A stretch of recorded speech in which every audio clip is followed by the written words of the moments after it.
And Raphaelle Monod is with us today. Good morning, Raphaelle. Hello, dear athletes. No, no, no. You are the one who's the athlete, Raphaelle.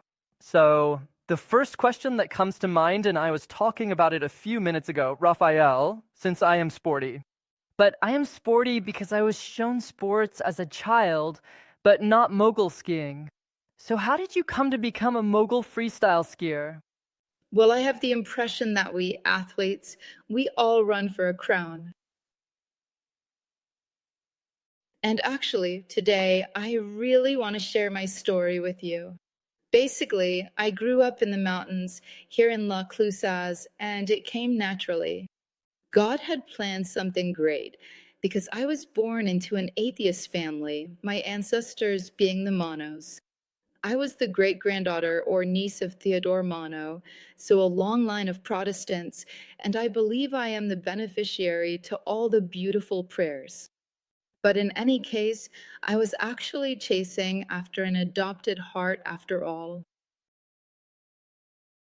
Because I think all of this happened, the sport, the performance, the desire to perform is to attract attention. And in fact, I think I have suffered from rejection since I was very, very little because I understood.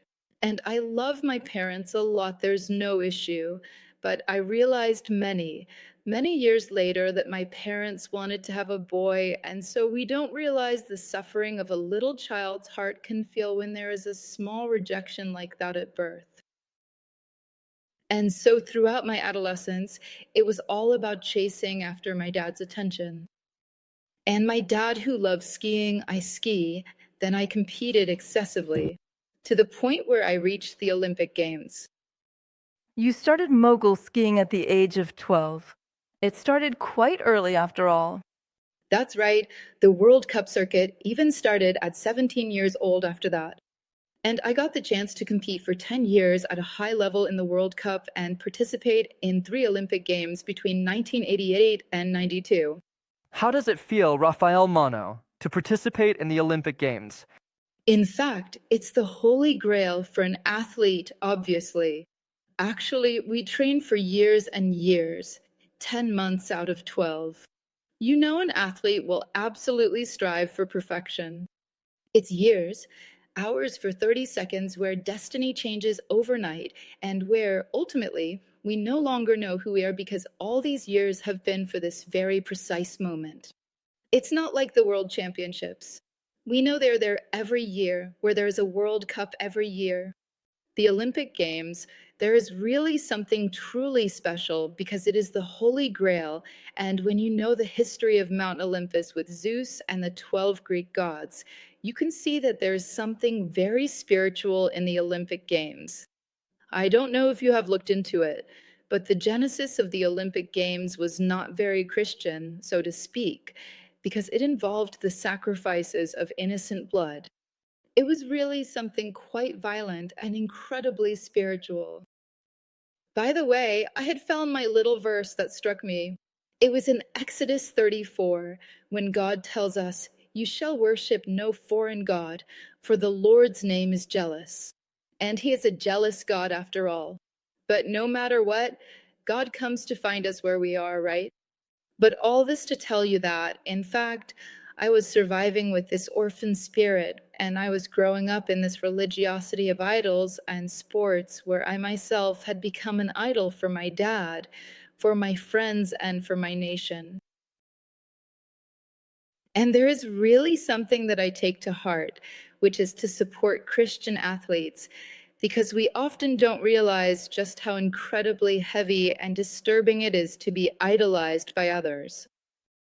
Because the day after the Olympics, you don't really know who you are anymore, because everything has been so focused on that. It's very complicated the day after. Raphaelle, you also talk about being an idol for your nation. You have accumulated 20 victories, 44 podiums. That's just huge. Is it easy to live with? Is there pressure on your shoulders in those moments? How's it feel? So it's a pressure that is quite beautiful because we feel supported as well, and there are no worries, but somewhere we might feel there might be too much pressure in some respects. But actually, what is beautiful, the purpose of my message today, was really to tell you that after all these years of competition, God came to find me at the Olympic Games in France, in Tignes. I was the favorite for this race. I had won the qualifications the day before. In the final, everyone was waiting for me. 10,000 people were shouting my name. It was perfectly normal that I should win the gold medal. I even remember Jean-Claude Killy and all the people in skiing had declared a medal in advance on the 8 p.m. news the night before. I was in my hotel room and I saw that. All right, Raphaelle, so tomorrow I have to win. And then I felt such pressure that I didn't go to the opening ceremony. I stayed in my room.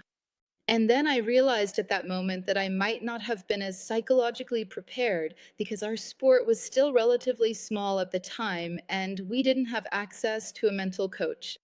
I found myself feeling a bit isolated and alone under this immense pressure in my home country. Well, so the beautiful story is that I am 20 meters from the finish line. Everything was going well. I had seconds ahead. My race was perfect.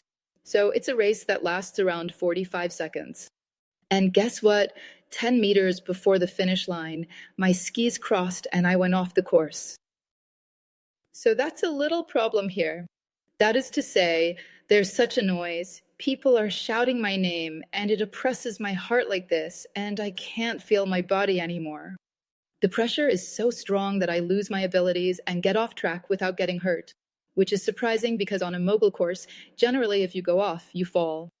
There I don't fall, I come out and I hear an audible voice. And again, there were 10,000 people shouting my name, and this voice says to me, "No, Raphaelle, my dear, I have an eternal medal for you. It's not this one." It took me 5 years to understand that it was God who was speaking to me because indeed, when you don't know God and you have lived your whole life without Him, well, it's quite surprising. I thought I was crazy. I didn't understand anything. For 5 years, I searched for God. But anyways, we are there. On the slope, I come out as silence. You can imagine all I wanted to do was to dig a hole and go under the snow.